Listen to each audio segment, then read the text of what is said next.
Good evening, everyone. It is 6 o'clock, so we will go ahead and get started. My name is Mildred Charlie Green. I am the Chief of Staff for Baltimore County Public Schools, and it's my pleasure to be here with you this evening for what is now our sixth meet and greet. Is it sixth or fifth? Fifth meet and greet for our new superintendent, Dr. Miriam Yarbrough. So thank you for taking time out of your schedule on a summer day to come and to dialogue with us around what the priorities are for our system and our shared goals and aspirations for BCPS moving forward. I'm going to give you just a quick rundown of today's or this evening's events, and then I will turn it over to one of our board members, Ms. Julie Henn, to offer brief remarks before turning it over to Dr. Yarbrough. So we'll start with a very short video from our county executive. We'll play that shortly. We'll invite Ms. Henn to come up and give a few brief remarks. Dr. Yarbrough will then come and go very quickly through some of the priorities she has for our system. And then we are going to hear from you, because that's why we're here tonight. We're going to create an opportunity for all of you to share with us your ideas about what's going well in BCPS, things that you would like to continue, and then perhaps where there's some areas that require immediate attention. And Dr. Yarbrough will walk you through those three questions she's seeking your feedback on. You'll work with a small group to identify those areas, and then you'll share out, and everyone will have an opportunity to be heard. I do want to point to some cards that you should have on your table. If someone would hold one up for me, please, just to make sure that they're out and about. Thank you. Thank you so much.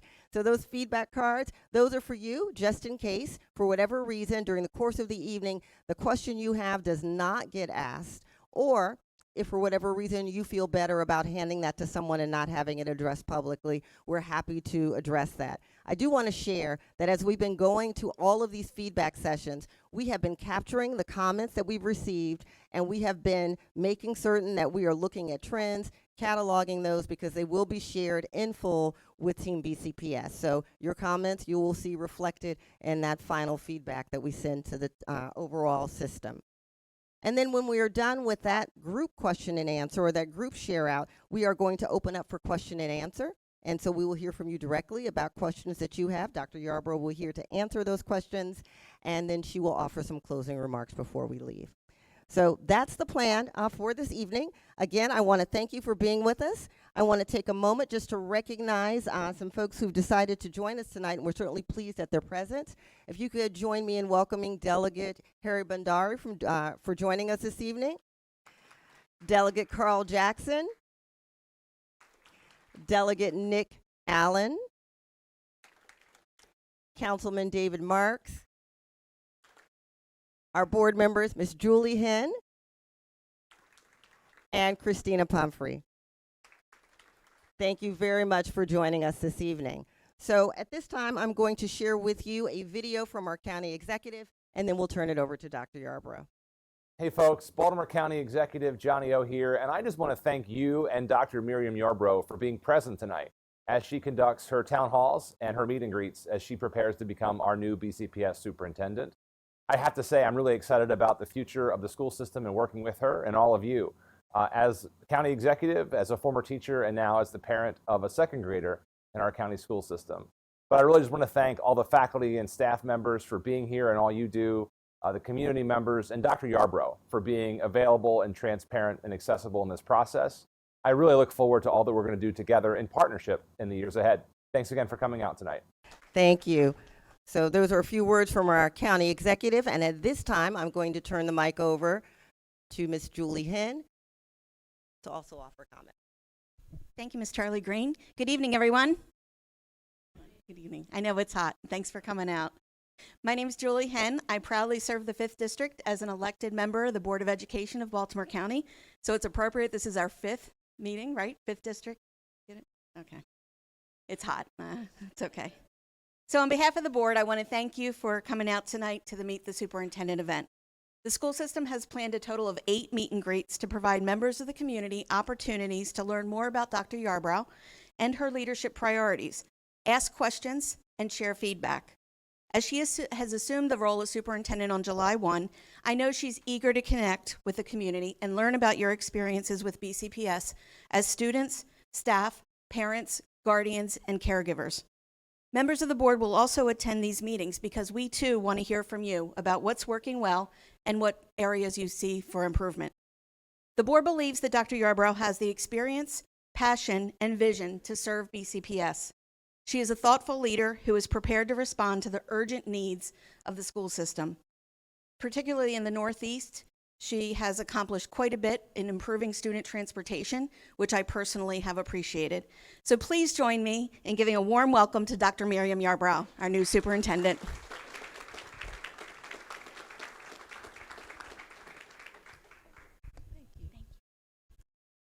So good evening, everyone, and thank you very much for choosing to spend a summer evening with me. Definitely appreciate that. If you guys can join me in thanking and welcoming Councilman Mike Artell, who has joined us. Thank you for being here. Nice to meet you.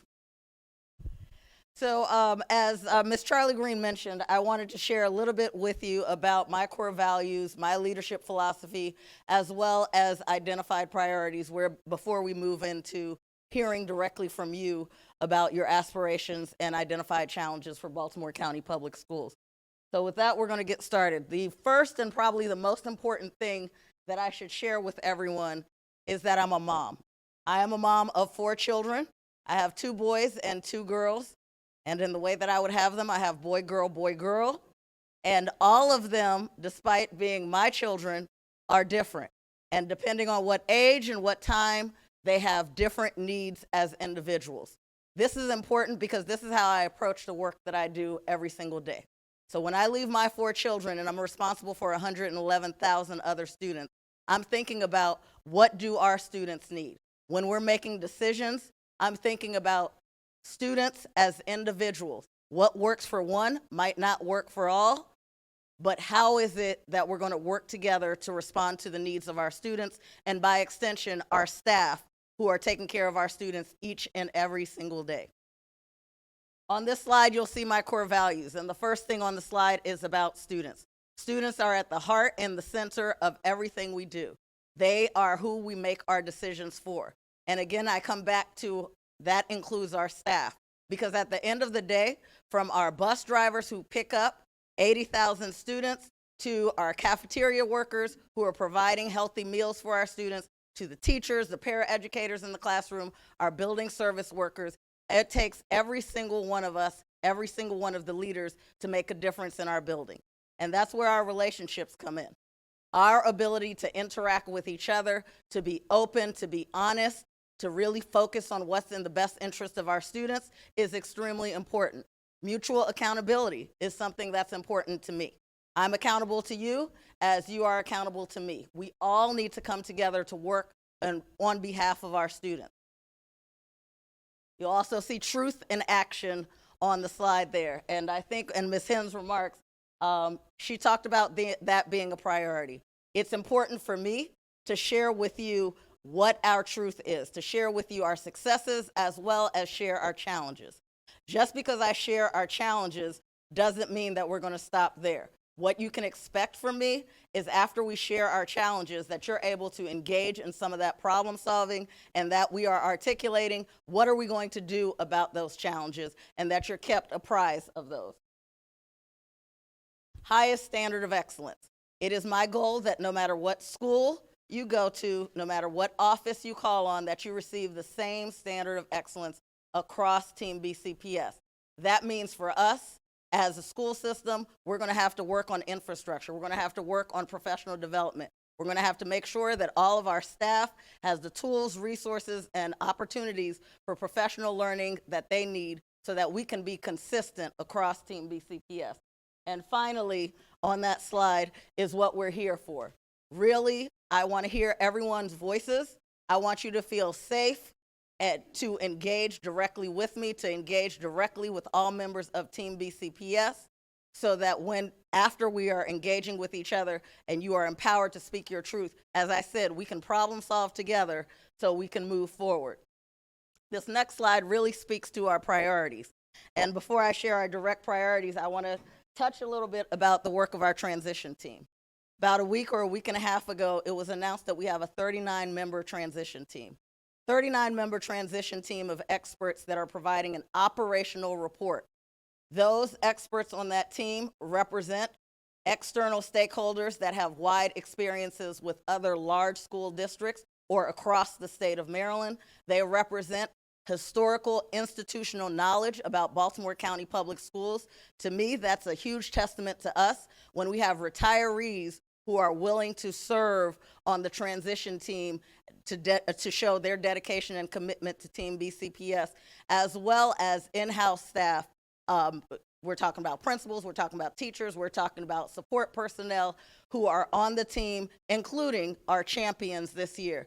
Teacher of the Year, our union partners, our university CCBC president, all of them are on the team. They have 21 days to create an operational report where they are examining what is it that we want to do for schools, what's our desire, where are we currently, identifying those gaps.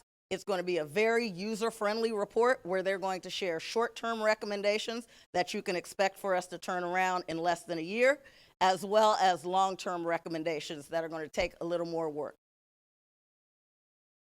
Why do we need them? We need them to make sure that these priorities that we've identified and we've heard throughout meet and greets, throughout meeting with Council of PTAs, throughout reading and having exchanges with parents and staff members are the correct priorities. The first one being academic achievement. It is extremely important to us that we are able to provide the supports necessary and the resources so that all of our students are able to demonstrate academic progress. Infrastructure. Everyone knows it's not a secret that we suffered a cyber attack. What that did was break some of our systems. And so if you are a stakeholder, no matter what stakeholder you are, we endeavor to make sure that we're providing timely service and response to you. And when we don't have the critical systems and infrastructure to do that, that results in delays. And so thankful that our board has approved contracts to allow us to move forward on our infrastructure. And so it's going to be part of my responsibility to make sure that implementation is moving forward as planned, and that we're prioritizing the areas that need it the most, starting with human resources before we move to payroll. I'm going to jump to the last one, which is highly effective leaders, teachers, and staff. We know that our staff make all the difference in anything and everything that we're able to do. And so part of that goal is not only recruiting staff, and we're able to do that through the second highest salary in the state now as a result of our very generous funding partners, incentives, sign-on incentives for teachers who choose to come on as special educators, for teachers who choose to go to our high-needs schools, but also our work around retention. When we get high-quality staff to our buildings, what are we doing to make sure that they're invested and want to stay in Team BCPS? Part of that is about the professional learning that we're providing, but the other part of that is around climate, making them feel valued, making them feel heard, and making them understand that no matter where you are, no matter what problem or challenge you're elevating, that it's okay, we want to hear it, and it's only through hearing the problems that we can work together to solve those problems. And the last one is safety and climate. No matter what job you have, you need to feel safe. You need to feel physically safe as well as social-emotionally safe. This is important for our staff as well as our students and our community members. And so we are committed to not only technological enhancements to add a layered approach to safety, but also making changes to ensure that there's consistency across our schools, consistency and implementation in terms of the consequences for our students. So you can expect to see an updated code of conduct. You can expect to see by the end of the summer a very large communications campaign and offerings for our parents and caregivers so that there is shared understanding about our expectation and what resources are available. You can expect to see additional mental health supports for our students. These are the things that we are committed to doing in order to keep our schools safe as we move forward. And so for those of you who know me, you know that was a lot of talking for me. I prefer to listen more than I talk, and so this is the opportunity for me to listen. I'm going to call back up our Chief of Staff, Ms. Charlie Green. She'll provide the next steps, and then I'll be moving around before I get an opportunity to hear from you. Thank you. Thank you, Dr. Yarbrough. And at this time, we will move into a little bit of a table discussion where you'll have an opportunity to address a couple of questions that we've got on this placard over here. We're inviting you at your table groups to share your thoughts about one, what is working well in our schools and in the system. Two, what are your hopes and aspirations for BCPS? And three, what are some areas for improvement? Where do we need to provide some immediate attention? Walking around the room now are staff members who are bringing chart paper. Certainly at the tables where you are, we're going to ask you to engage in a conversation with the people around you just in response to these three questions. We will, after about 7 minutes, come together and we'll ask that you select one person from your group to share out at least one item from each of those categories. Again, everything on the chart paper will be collected and will be compiled as part of our feedback. But we do want to hear from you directly. And then once we have heard from every table, we'll open it up for question and answers. So paper is coming around now. The clock will begin momentarily. But before we begin our conversation, I'd like to welcome Councilman Izzy Patoka, who has now joined us. So thank you. Thank you for joining us. So at this time, paper is coming around as well as markers, and we invite you to please respond to the three questions.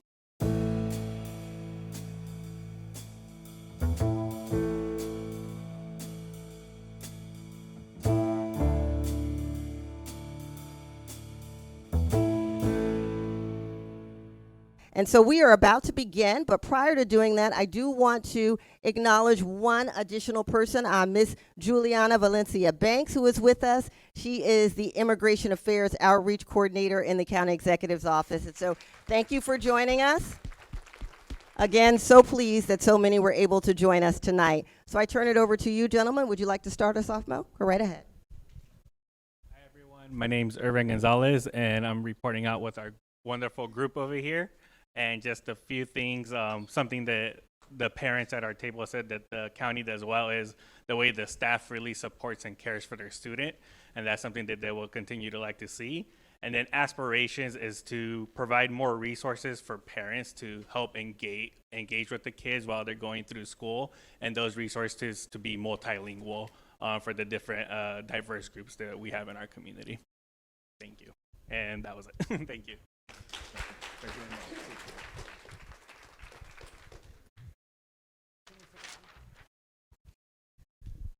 Hello. For the doing well, right? For the doing well part, we, as a group, we believe that diversity initiatives have improved tremendously in Baltimore County, and we see a lot more unity within the schools, between cultures, between races. We do think BCPS is doing a great job with that. A great improvement in the athletic program. Mental health programs have increased, and I do think that we are going in the right direction as far as addressing issues with students and with teachers too. Cultural awareness programs, and we've seen a great improvement in homeschool communication.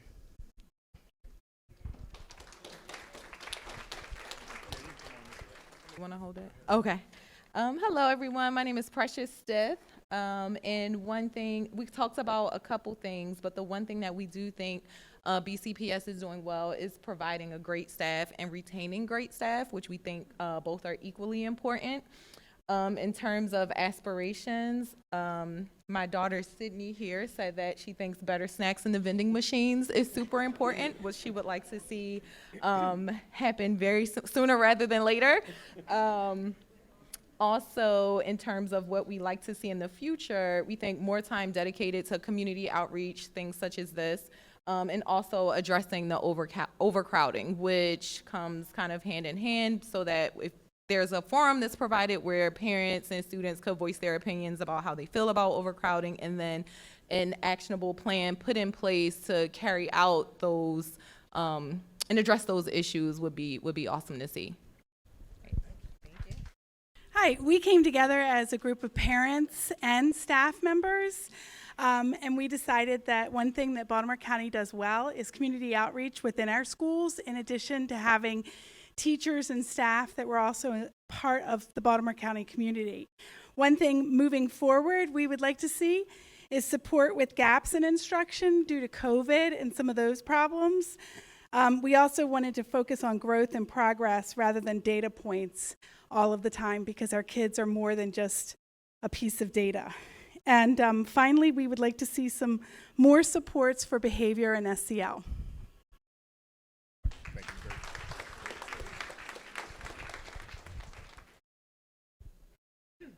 All right. Do you mind if I hold? Thanks.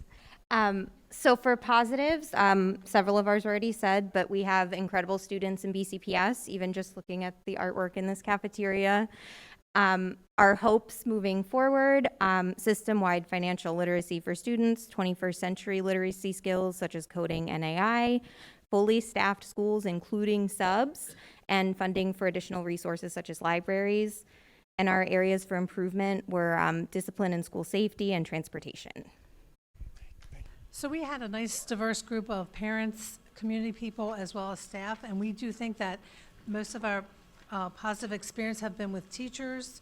We feel that principals and admin are very accessible to parents, and that a lot of our parents enjoy the fact that they have availability to grades and materials due to Schoology.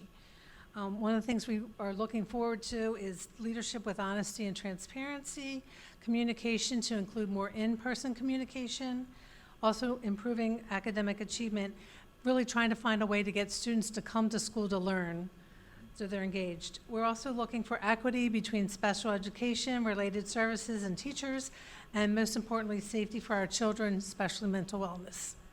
Thank you very much. Our group has wonderful parents, Teal. Thank you so much. What is working well? Dedicated and committed faculty and staff and supportive school leaders.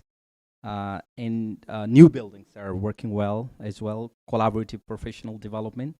Our hopes, catch up on infrastructure development, transparency and accountability, innovative and forward thinking, like we have a AI, chat GPT and all type of thing, and how we can include in our curriculum that one, and differentiated instruction, areas for improvement, teacher recruitment and retention, safety and discipline, and data utilizations, the informed decision, and evaluate and enhance our curriculum in the best practices possible. Thank you. For the things we did well, we talked about how great our staff has been. We talked about having these school supports with the DCs, our coaches, our mentors, and our CTs especially, and our communication tool facilitators. And then for places of improvement, we talked especially about test prep. So more specifically, I mentioned the MCAP. Our students could be a little more prepared for that. Our students' mental health needs, our special ed support, and having some reliable subs. All right, thank you.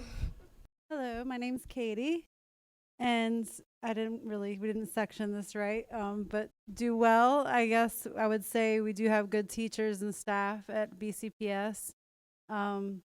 Things that my hopes and aspirations are that it's not as overcrowded and overpopulated, and high schools, especially this one, Perry Hall High School, is way too overcrowded.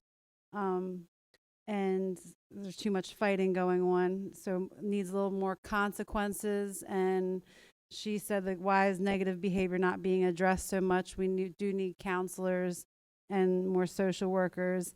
And I would say more restrictions on technology, or like cell phones and things like that in school.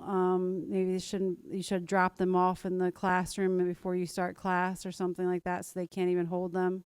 I don't know if that's legal or not, but I also would say more events like this for parents to get involved, because it's very sad that there are parents that don't care about their children that much. They just want their children to come to school and be babysitted by people.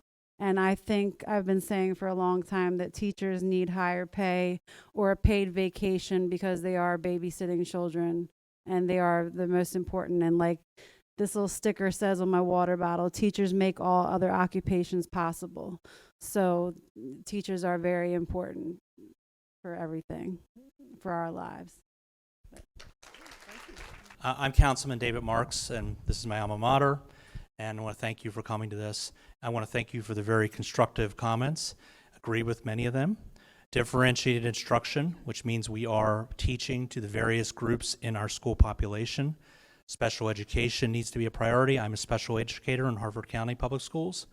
Also dealing with school discipline, climate, and the facilities. One of the things that we've done, and it's the school board, it's the county executive, it's the state legislature, and it's the county council, all four working together, is we're investing a lot of money in new schools. This school needs to be taken care of, certainly, but we have a lot of things we can be proud of. Rossville Elementary School, Victory Villa, Honeygo, the new Nottingham Middle School site. These are great things. So I just want to thank you all for coming. It's great to see so many parents here. And Dr. Yarbrough, best wishes. My first experience with Dr. Yarbrough was when she helped fix the school bus problem, and that went a long way. So thank you. You're going to do a great job.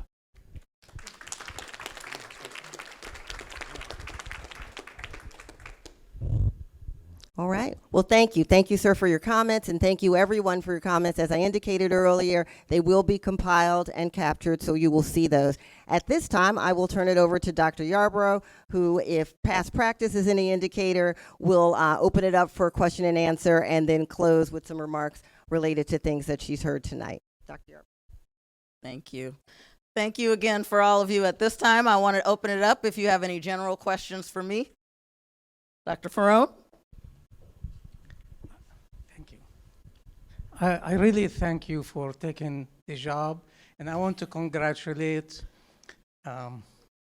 the Board of Education for choosing you from within, because with you being one of us, I think, like they say, you have skin in the game. So your success is really the success of all of us. I have only one very brief question. I agree with you on everything on that board over there. It does require more money. Where are you going to get the money from? Well, we are currently talking about looking at our budget. So as much as it requires more money, I am very grateful for the generous funding that we've received from our funding partners. And I know that the school system is not the only place that needs those funds. With the fiscal outlook that we see, not only in the state of Maryland, but nationwide, it's going to require us to take an in-depth look at our current budgeting processes, for us to take a look at, the funds that are going to go away from the federal funds with ESSER, and make some decisions about what our priorities are and where we can save and where we can reallocate funding. So I don't know that I have an answer of where we're going to get more money from. Even this year, the budget that we received for FY24 coming is more money in dollars and in percentage than we've ever received. And so I'm grateful for that. But it is going to take us coming together, unpacking what's in the budget, and looking at opportunities to invest in what's most important to us. You're welcome. Okay. Okay.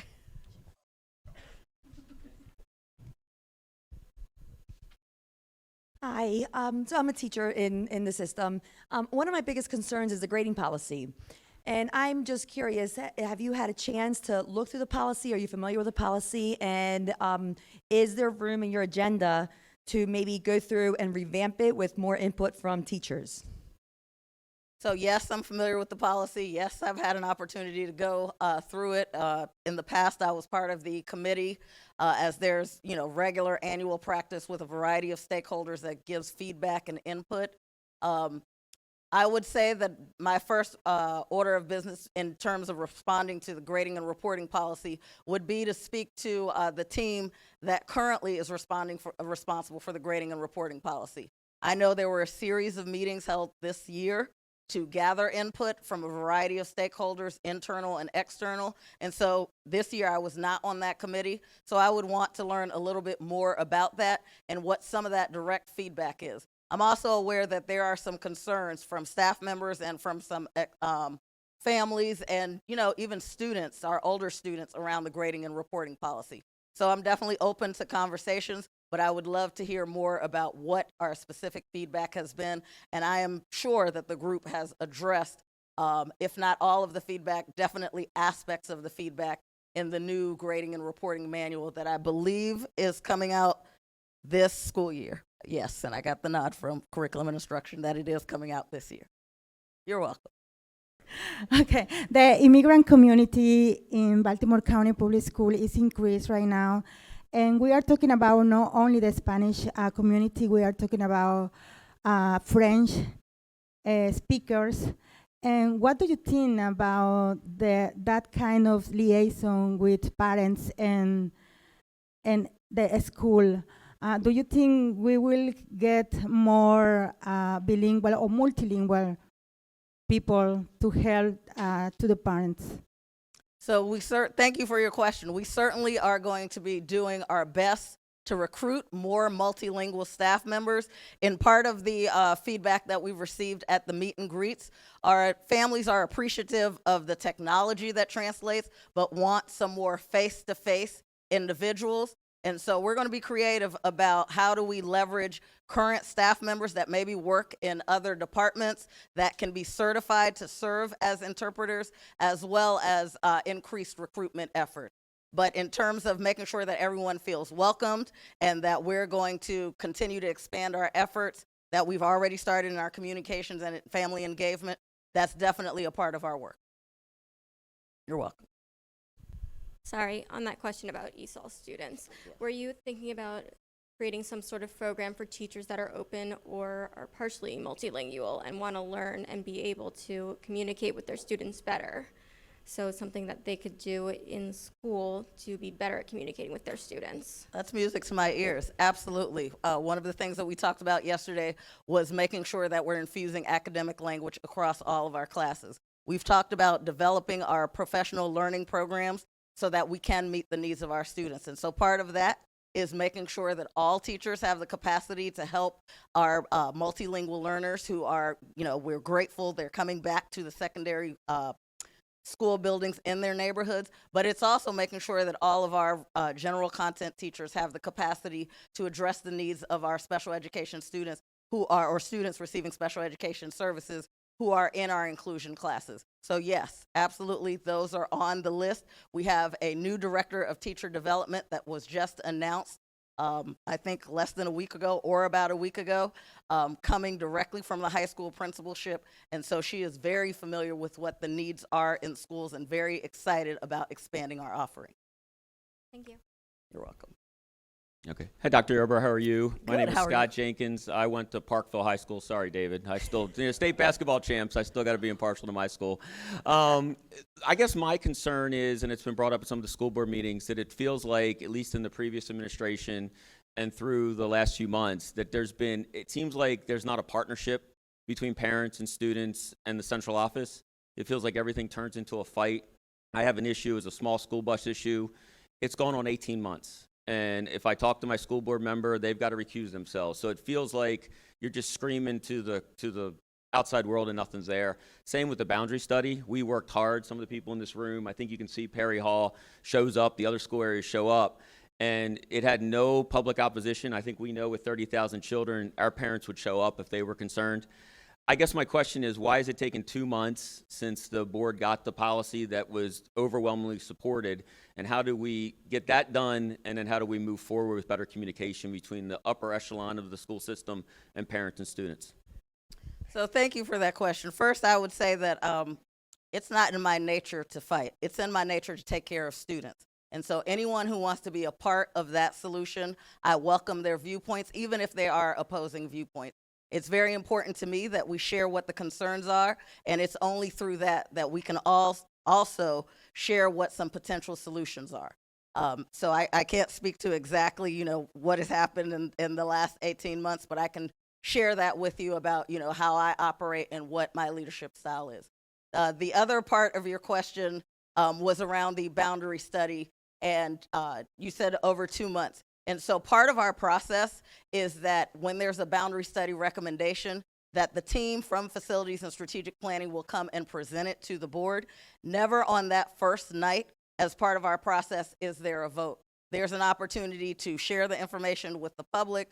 There's an opportunity for a public hearing. And then there's another meeting, which not the virtual meeting that was strictly for appointments, but the meeting right before that. That is when there is the potential for consideration of the vote. Part of the Board of Education responsibility is if they have a question or a concern, that they raise that at that time before there's a vote. And so in this process, you watch that occur.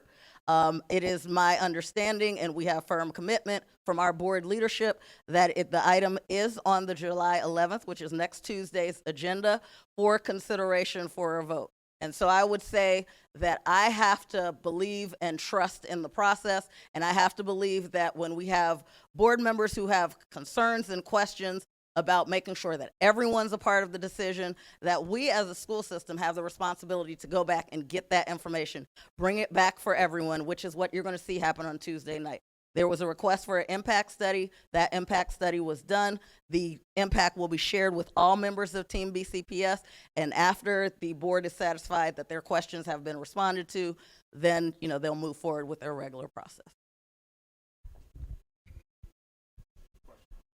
So I heard you talk about recruitment and retention for teachers and special educators, but a group that I feel like gets left out is related services. I'm a speech pathologist, and we had many, many, many vacancies this year, to the point that students were getting virtual speech services just to meet the needs of the IEP. So I'm really looking to what you can do for related services this year.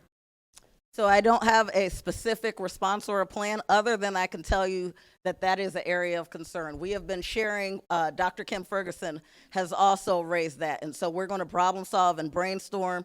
I would say that I would like to get your contact information, because she is interested in hearing specifically from related service providers of options that you think might work, beyond salary and things like that, because there is such a shortage in terms of the industry.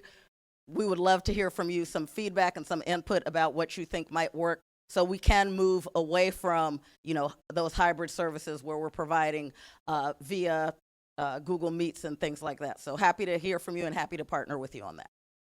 You're welcome. Right. First of all, congratulations on your new appointment.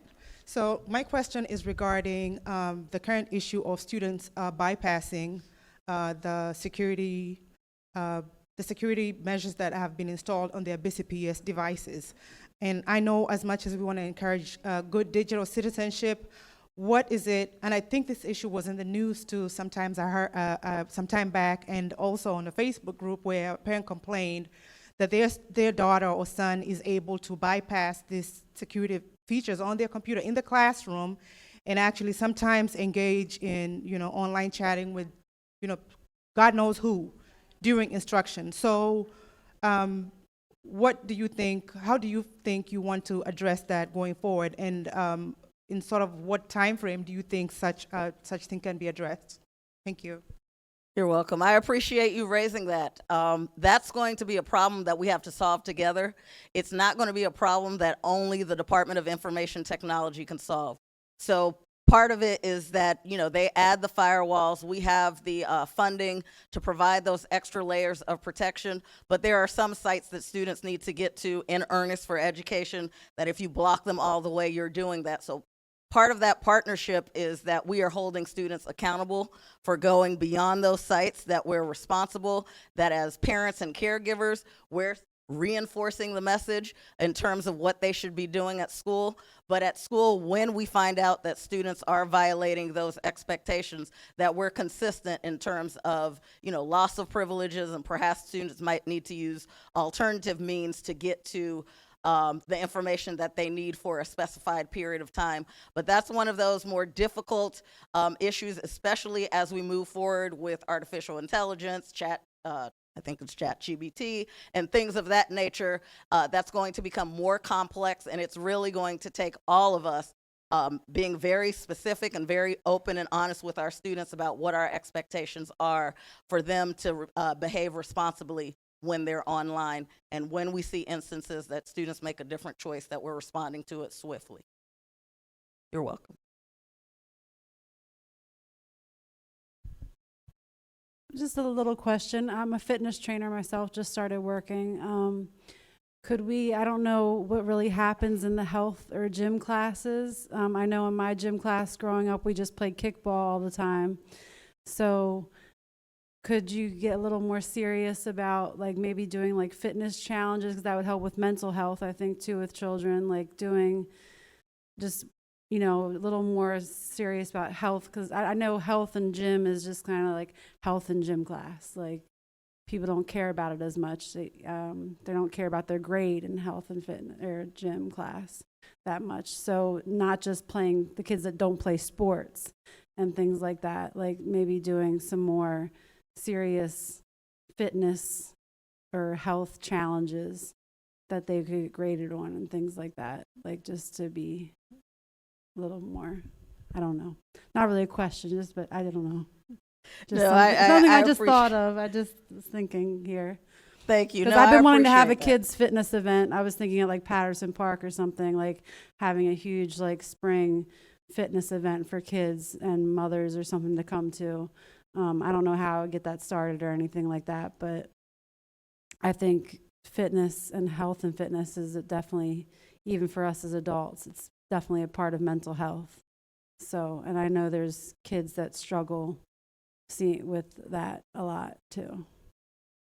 Thank you. To your latter question about how you would get something started, I would encourage you to reach out to your school PTA and school leadership about, starting an event.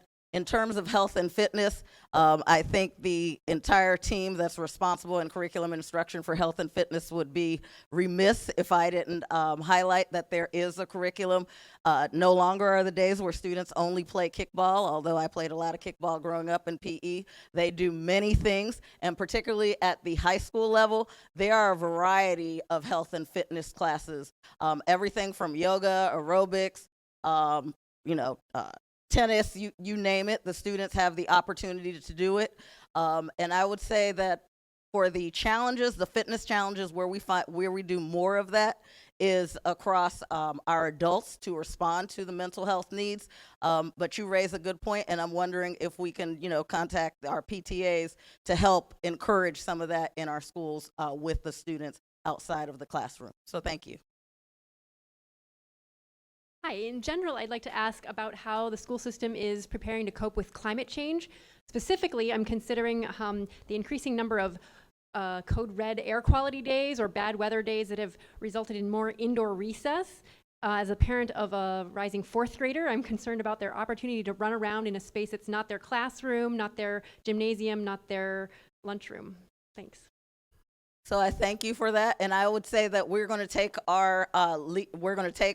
the advice from our health experts. We have a very strong partnership with health experts at Johns Hopkins University as well as University of Maryland who worked with us diligently throughout COVID. And I think as climate change impact and we're looking at air quality becomes more of a regular thing, we can expect with the county government support and our health officer to be working with them and hear what their recommendations are, probably for a longer term solution.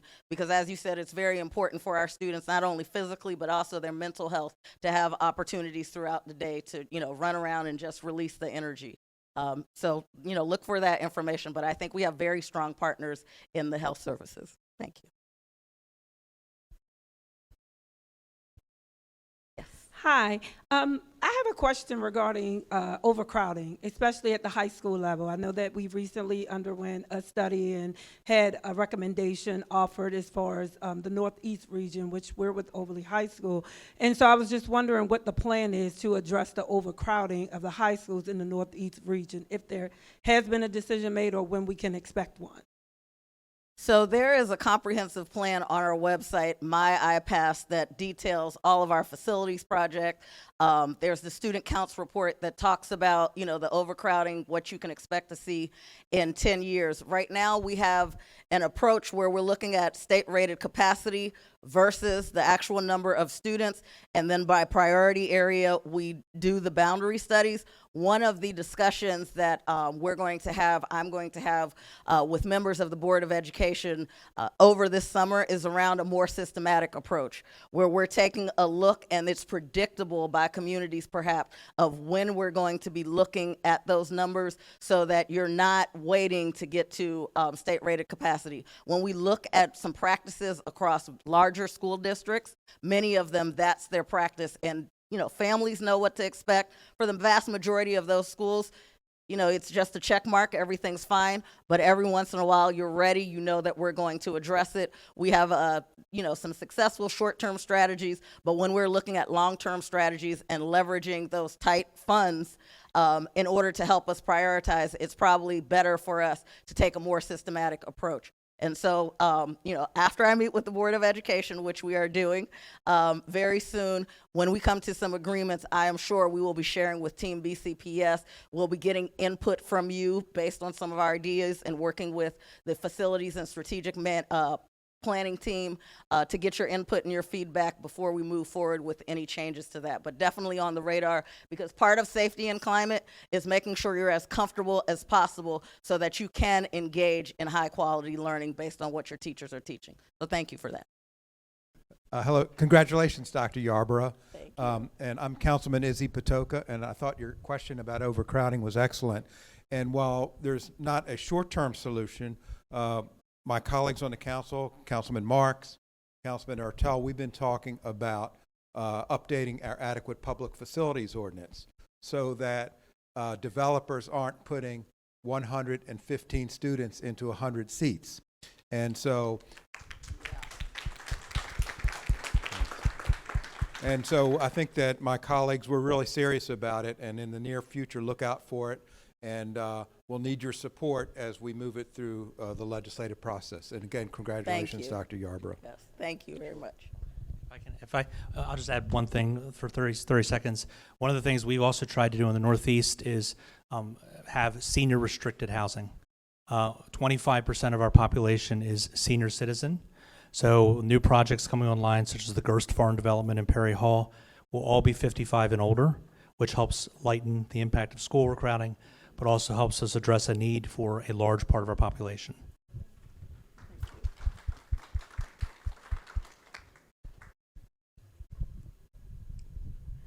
All right. Well, I really appreciate everyone taking time out this evening to spend this time with me, to ask questions, to share what your hopes, aspirations are for Baltimore County Public Schools as we move forward together. One of the things that I've told every group, and I want to share with this group, is this is not a one and done opportunity.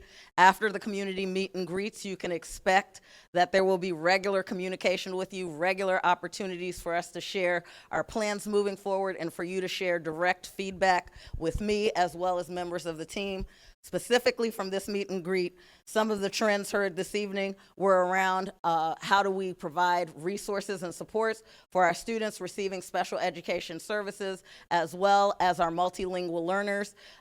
Know that we understand without meeting the needs of our students receiving special education services and multilingual learners and students living in poverty, we're never going to move forward in terms of academic achievement. And so we are looking at we will provide differentiated resources and supports for our students and families who need it the most moving forward. Additionally, we've heard about safety and overcrowding. And again, in alignment with the 4 priorities, safety is very important to us, so we are going to talk about leveraging technology for that layered approach, but making sure that schools still feel like school, but you know that there's an extra person that is available within a moment's notice that we can get emergency services to our schools, as well as mutual accountability, holding students accountable for behaviors that are not in keeping with what we need for high quality teaching and learning. But that is not to say that we are going to give up on students and not provide an education to everyone. It's simply to say that we've identified some behaviors that are too disruptive for the school building, and so we have to look at what are our alternatives available to meet the needs of those students, to provide them with wraparound services before they have an opportunity to go back to a comprehensive school if that is the appropriate course of action. And lastly, overcrowding.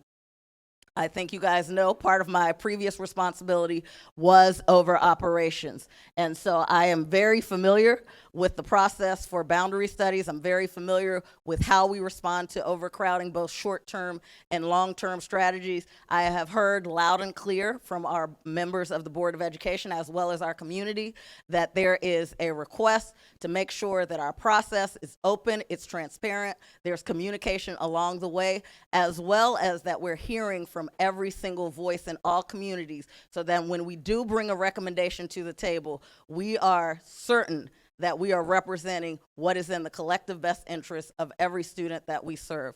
And so more information to come. I really appreciate you guys choosing to engage with me. I believe based on your responses, you felt empowered to share your truth, and it's only through working together, all of us, over and over again, and sharing our truth and moving forward, that we're going to be able to excel as Team BCPS. So thank you and have a good evening.